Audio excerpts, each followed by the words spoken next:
Mark, another tremendous achievement by Cross McGlen. Yeah, they are relentless, they're mechanical and methodical, and they're to be marvelled at. And I think it's a privilege for all of us to have witnessed the greatest side that I've ever seen, and arguably the greatest side of all time. At half-time I heard a few people there saying that, look, it's all over, I think I might go home. And I said, look, the second half alone is worth enduring, for the simple reason that you're watching the greatest side of all time. So you've got to give them tremendous credit.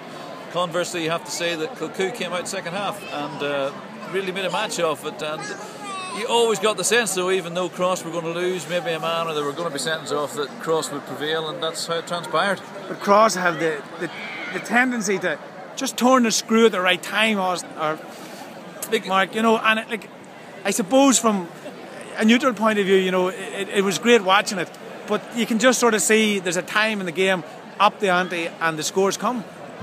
I think what was probably impressive about Cross is we know them very much as a second half side. They were 7 points up with 7 minutes on the clock, and you thought to yourself, right, how are they going to push on here? And to a degree, they opened up 10 points gap at half time, and then Kilcoo did come right back at them. So what impressed me was down to 14 men, Kilcoo get to within a goal, and you got the sense that Cross's full forward line, which was by its own high standards arguably quiet today. Jimmy Clark a little bit frustrated, Oisin his reliable self in the dead ball, the penalty and the point, but you got the sense that there was another goal in them, and when the goal came, it came against the run of play, and it probably reflected the fact that it took a mammoth effort in the first half of the second half for Kilcoo to get back into it, and they were a little spent then, and that effectively killed the game, and that was what was impressive for Cross. Ultimately they knew to be ruthless, and when they struck for a goal, that was it, game over, the third one. Mark, I think we're still watching the greatest club team of modern times.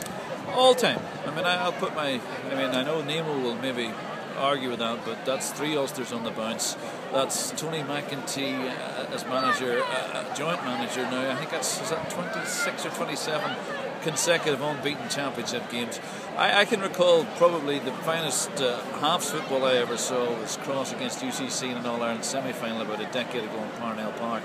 But the first half today was as equally as impressive as that, and you have to marvel at their capacity to continuously not just reinvent themselves, but produce star players. You look at that team, and there were players in the Cross bench today who arguably would be on county sides, and that's just the measure of them. They're the yardstick for everyone, and you go back to the halcyon days of Joe Kernan, etc., and that major breakthrough, and you say to yourselves, look, not only is Cross as a club gifted with tremendous footballers, but it's gifted with tremendous managers and leaders, and to think that, you know, there's Big Joe at the minute having brought them through, but you go right through the gamut of recent managers. All of those guys could have gone on. I suspect that Tony McEntee could probably take any county job in Ireland at the minute outside of Kerry or maybe Tyrone, but there he is, remaining faithful to the club, and I for one certainly hope that on Paddy's Day it's 3 on the bounce for the mighty men from Cross. Mark, thanks a million.